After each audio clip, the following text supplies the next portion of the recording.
Start this morning with the fake electors charges. Arizona's attorney general is promising that she will, quote, not allow American democracy to be undermined.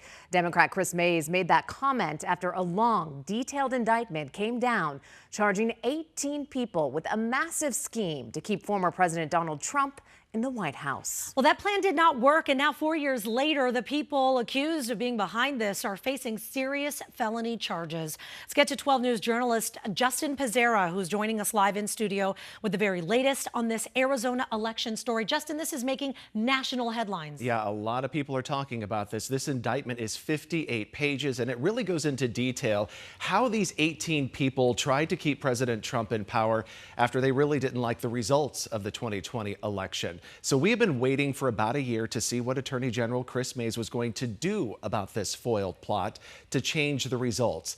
She lays out in detail how the group tried to pressure Arizona's elected officials, and then how 11 fake electors were going to Washington to try and keep President Trump in office. Some of the high-profile people indicted, we're talking about Kelly Ward. She headed up the Arizona Republican Party at the time, her husband, 2 lawmakers, and a former Senate candidate.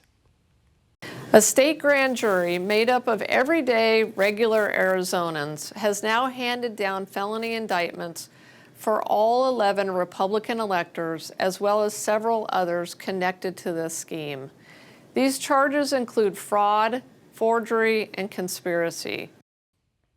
And there are several other names redacted right now, but it is pretty clear who they are because the indictment really describes their positions. We're talking about Rudy Giuliani, former President Trump's chief of staff, and then the former president himself. Now, May says that she wants this process to be quick and fair, and that her office only brought charges where they knew they would get a conviction. Coming up in our 6 o'clock hour, we're going to hear from Governor Katie Hobbs on what's next for this case and how the alleged fake electors will be held accountable. Justin Pizzera, 12 News Today in AZ. All right, Justin, thank you. We'll see you at 6 o'clock. Now, we have all of those documents related to this indictment online. If you'd like to read those in their entirety and stay up to date on our coverage, follow along on 12news.com or the free 12 News app. Turning